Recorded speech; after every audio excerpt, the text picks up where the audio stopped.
Hello guys, welcome back with another video on the chapter Industrial Growth. आज हम लोग बात करेंगे हमारी छोटी इंडस्ट्रीज के बारे में। छोटी इंडस्ट्री मतलब ये नहीं तो घर में खोल लेते हैं। छोटी इंडस्ट्रीज का मतलब यहाँ पे हो गया हमारे स्मॉल स्केल इंडस्ट्रीज के बारे में कि 1956 जो मेरा आईपीआर बना था, जो मैंने अपनी लास्ट अभी बताया मैंने आपको थोड़ी देर पहले या थोड़ी लास्ट क्लास में, तो 1956 में जो आईपीआर बना था उसमें गवर्नमेंट ने इंडस्ट्रीज पे ध्यान दिया था। तो जो इंडस्ट्रीज होती हैं वो बेसिकली मेरी दो तरह की होती है। एक होती है लार्ज स्केल इंडस्ट्रीज और दूसरी होती है स्मॉल स्केल इंडस्ट्रीज। पहली है large scale industries and the second one is small scale industries. LSI यानी कि जो लार्ज स्केल इंडस्ट्रीज होती हैं वो हमारे बड़े स्केल पे एस्टैब्लिश की जाती हैं, इन्वेस्टमेंट ज्यादा होती है। वहीं जो हमारी स्मॉल स्केल इंडस्ट्रीज होती हैं उनकी इन्वेस्टमेंट लिमिट जो होती है वो थोड़ी कम होती है। 1951 में जो हमारी स्मॉल स्केल इंडस्ट्रीज थी, अगर आपको कोई भी स्मॉल स्केल इंडस्ट्री एस्टैब्लिश करनी है तो 1951 में जो उसका इन्वेस्टमेंट क्राइटेरिया था वो था 5 लाख रुपए। यानी अगर आप 5 लाख रुपए तक कोई भी इंडस्ट्री एस्टैब्लिश करते हो, 5 लाख की कोई भी इन्वेस्टमेंट करते हो तो वो चली जाएगी मेरी स्मॉल स्केल इंडस्ट्रीज में। बट अगर आप 5 लाख से ज्यादा का इन्वेस्टमेंट करते हो तो वो चली जाएगी मेरी लार्ज स्केल इंडस्ट्री में। अगर 5 लाख तक का इन्वेस्टमेंट है तो एसएसआई में जाएगी, 5 लाख से ज्यादा का इन्वेस्टमेंट है तो एलएसआई में जाएगी। वहीं आज के टाइम पे मतलब रिसेंट जो एरा माना चल रहा था उसमें जो हमारी स्मॉल स्केल इंडस्ट्रीज हैं उनका क्राइटेरिया कर दिया गया है 5 करोड़ और 5 करोड़ से ऊपर मेरी जितनी भी इंडस्ट्रीज होंगी वो चली जाएंगी एलएसआई में। यानी small scale industries up to 5 crore and LSI above the 5 crore. तो सबसे पहले हम लोग यहाँ ये बात कर लेते हैं what is the characteristics of the SSI, यानी कि जो हमारी स्मॉल स्केल इंडस्ट्रीज हैं उनके फीचर्स क्या होते हैं, क्या करती हैं बेसिकली वो। तो एसएसआई का जो पहला काम होता है, SSI is a labour intensive. Labour intensive का मतलब क्या हो गया कि जो मेरी स्मॉल स्केल इंडस्ट्रीज हैं वो किसको प्रमोट करती हैं, लेबर्स को। और जब वो लेबर्स को प्रमोट कर रही हैं it means it generate the employment. तो जो एसएसआई है वो हमारे लेबर इंटेंसिव मेथड पे काम करती है, यानी कि एसएसआई में जो भी गुड्स प्रोड्यूस होते हैं वो लेबर्स के थ्रू प्रोड्यूस होते हैं, जिसकी वजह से इसे हम लोग लेबर इंटेंसिव मेथड भी बोलते हैं।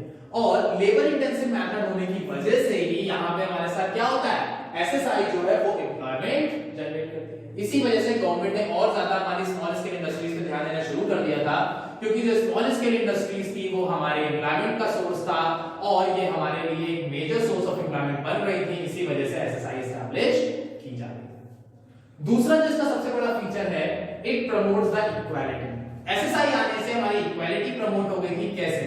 अब आपके पास भले छोटा बिजनेस हो या बड़ा बिजनेस हो, इट डजंट मैटर, आप कहलाओगे क्या, I am a businessman.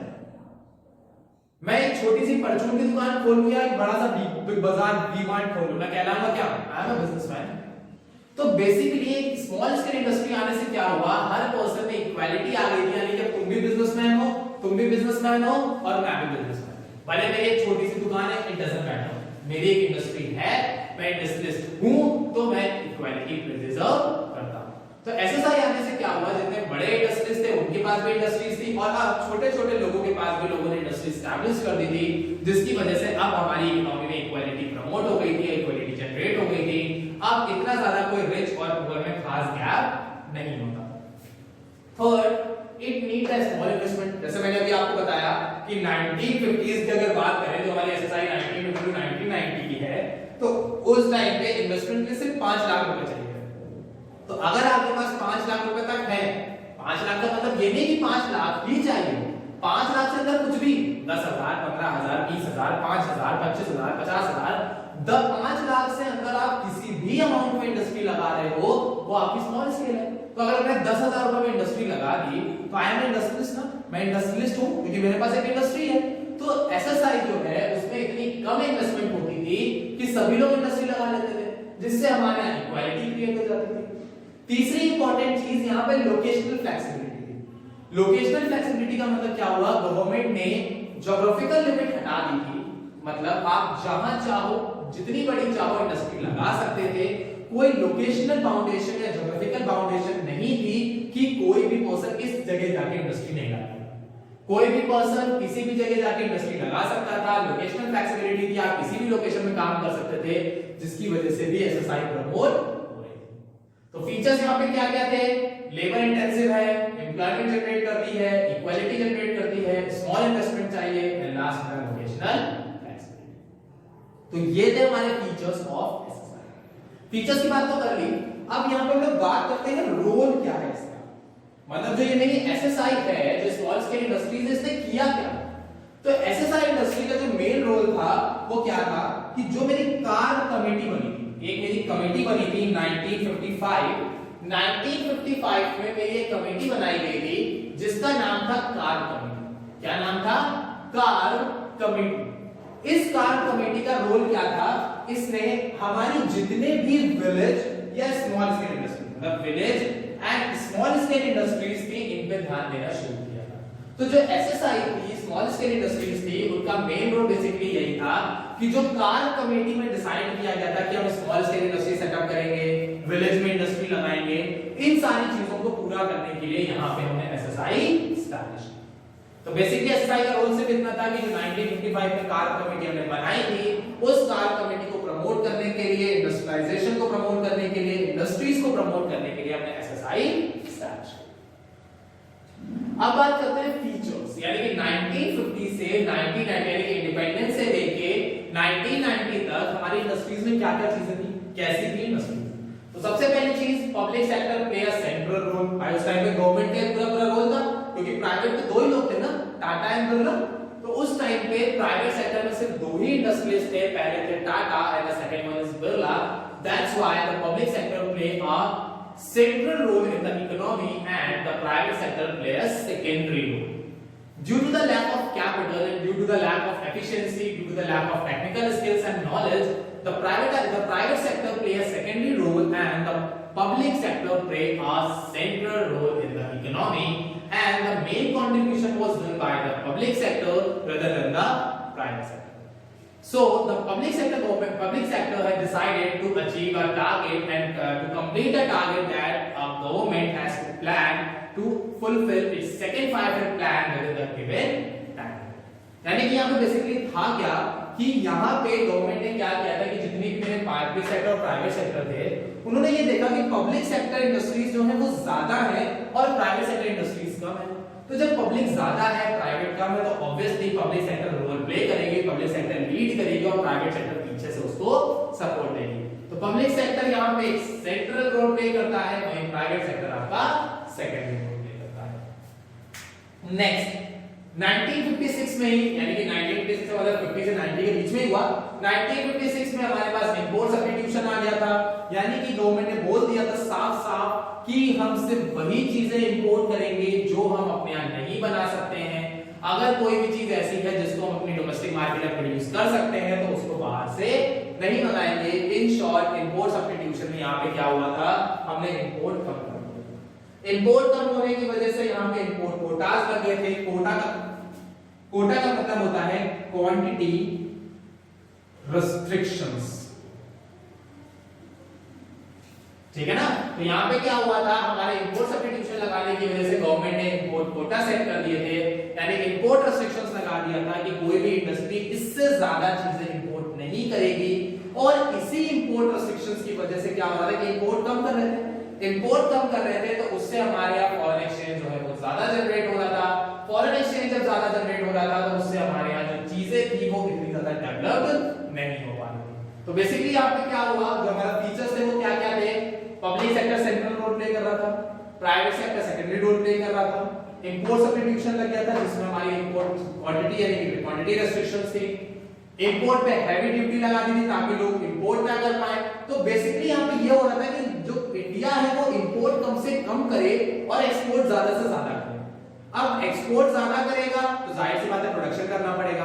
Production करने के लिए उनको यहाँ पे एसएसआई चाहिए, और जो एसएसआई और एलएसआई है वो भी एस्टैब्लिश की जा रही थी, क्योंकि जो एलएसआई थी वो इंफ्रास्ट्रक्चर ग्रोथ दे रही थी और वहीं जो एसएसआई थी वो यहाँ पे एम्प्लॉयमेंट जनरेट कर रही थी। तो ओवरऑल हमारी एसएसआई और एलएसआई हमारी इकोनॉमी को ग्रोथ दे रही थी। इंपोर्ट कम करने से हमारे यहाँ फॉरेन एक्सचेंज बच रहा था और एक्सपोर्ट ज्यादा करने से हमारी जीडीपी ग्रो कर रही थी, जिस वजह से 1950 से 1990 के बीच में हमारी इकोनॉमी जो है वो काफी तेजी से ग्रो कर रही थी। तो अब हमने यहाँ पे फीचर्स पढ़ लिए, रोल पढ़ लिया, सारी चीजें पढ़ ली। अब यहाँ पे हम लोग बात करते हैं कि जो ये एसएसआई हमने की, जो हमने स्मॉल स्केल इंडस्ट्री का लोग लेके आए थे, उस स्मॉल स्केल इंडस्ट्री से हमें फायदा हुआ या नुकसान? तो बेसिकली जो हमारी इंडस्ट्रीज आई थी, जो हमारी एसएसआई ने एस्टैब्लिश करी थी, उससे हमें फायदा भी हुआ और उससे हमें नुकसान भी हुआ। सबसे पहले फायदा क्या हुआ? अब भाई जाहिर सी बात है, इंडस्ट्री लगा रहे हो तो इकोनॉमिक ग्रोथ भी होगी, एसएसआई भी बढ़ेगा और एलएसआई भी बढ़ेगा। क्यों? क्योंकि जो ये एसएसआई है ये मेरे एलएसआई को कंट्रीब्यूट कर रहा था, क्योंकि लार्ज स्केल इंडस्ट्री का बहुत सारा काम अब एसएसआई कर रही थी, क्योंकि लार्ज स्केल इंडस्ट्री भी अपना काम उनको दे देती थी और इस वजह से एसएसआई भी प्रमोट कर रही थी। एसएसआई बहुत सारा काम एलएसआई का कर देती थी, जिस वजह से एलएसआई भी प्रमोट हो रही थी। तो स्मॉल स्केल इंडस्ट्री लगाने से हमें पहला फायदा यहाँ पे क्या हुआ कि स्मॉल स्केल इंडस्ट्री तो बढ़ी, साथ में उसने मेरी एलएसआई को भी सपोर्ट किया, जिससे स्मॉल स्केल इंडस्ट्री और लार्ज स्केल इंडस्ट्री दोनों ग्रो करी, जिसकी वजह से हमारी कंट्री में इकोनॉमिक ग्रोथ हो गई और हमारे जो इंडस्ट्रियल सेक्टर था उसमें डाइवर्सिफिकेशन आ गई, यानी कि हमारी जो इंडस्ट्रीज थी वो डिफरेंट सेक्टर्स पे ग्रो कर रही थी। तो इन शॉर्ट, इंडस्ट्रियलाइजेशन आने से या एसएसआई एस्टैब्लिश करने से हमारी एसएसआई भी बढ़ी, एलएसआई भी बढ़ी, इकोनॉमिक ग्रोथ भी हुई और जो हमारी इंडस्ट्रीज थी वो डिफरेंट सेक्टर्स में ग्रो कर रही थी। अब बैड इंपैक्ट क्या पड़ा? नुकसान भी तो होगा ना, कुछ ना कुछ तो नुकसान हुआ। तो बैड इंपैक्ट सबसे पहले यहाँ पे हुआ public sector create a monopoly. जैसे मैंने अभी आपको बताया कि यहाँ पे जो पब्लिक सेक्टर था वो सेंट्रल रोल प्ले कर रहा था। पब्लिक सेक्टर कहता मैं ही हूं जो हूं, तो मेरी सुनो। तो जब यहाँ पे सिर्फ पब्लिक सेक्टर ही था तो सबसे बड़ा बैड इंपैक्ट क्या पड़ा कि पब्लिक सेक्टर ने अपनी मोनोपोली क्रिएट कर ली कि भैया सामान लेना है तो हमें लेना पड़ेगा, दूसरा ऑप्शन है नहीं आपके पास। ये सबसे बड़ा ड्रॉबैक हुआ। अब जब पब्लिक सेक्टर मोनोपोली क्रिएट हो गई तो उससे कंपटीशन भी खत्म हो गया, क्योंकि भाई मैं इंपोर्ट किया ही नहीं। यहाँ पे देखो, यहाँ से लेके यहाँ तक हमने इंपोर्ट को रोक के रखा होगा। पहले हमने इंपोर्ट सब्स्टिट्यूशन लगा दिया कि इंपोर्ट नहीं करोगे, फिर ड्यूटी भी लगा दी कि और ना कर पाओ, फिर हमने क्वांटिटी रेस्ट्रिक्शंस भी लगा दिए कि बिल्कुल ही ना कर पाओ। तो जब हम बाहर से चीजें इंपोर्ट ही नहीं करेंगे तो मेरे पास नई टेक्नोलॉजी नहीं आएगी। जब नई टेक्नोलॉजी नहीं आएगी, बाहर से गुड्स नहीं आएंगे, तो हम कंपटीशन किससे करेंगे? किसी से नहीं। तो यहाँ पे हो गया लैक ऑफ कंपटीशन। एंड जब आप इंपोर्ट नहीं करोगे और एक्सपोर्ट ज्यादा से ज्यादा करोगे तो आपका रेवेन्यू ज्यादा आएगा, क्योंकि एक्सपोर्ट कर रहे हो तो एक्सपोर्ट करने से रेवेन्यू ज्यादा अर्न करोगे। बट इंपोर्ट कम करने की वजह से खर्चा उतना होगा नहीं, जिस वजह से फॉरेन एक्सचेंज बढ़ जाएगा और हमारी कंट्री में हमारे गुड्स की जो डिमांड है वो बढ़ जाएगी, क्योंकि शॉर्टेज होगी गुड्स की। क्योंकि अगर आप ज्यादा से ज्यादा एक्सपोर्ट कर दोगे और इंपोर्ट करोगे नहीं तो डोमेस्टिक मार्केट में गुड्स नहीं होंगे, और जब डोमेस्टिक मार्केट में गुड्स नहीं होंगे तो मार्केट में आ जाएगी इन्फ्लेशन। बात समझ आई? तो ये थी हमारी आज की क्लास, जिसमें उन्होंने बात करी यहाँ पे characteristics of SSI, role of SSI, features of SSI, good and bad impact of small scale industries. तो आई होप आपको ये सारी चीजें समझ में आ गई होंगी। अगर कोई डाउट, कोई सजेशन, कोई एडवाइस हो तो आप कमेंट सेक्शन में बता सकते हैं। Thank you class.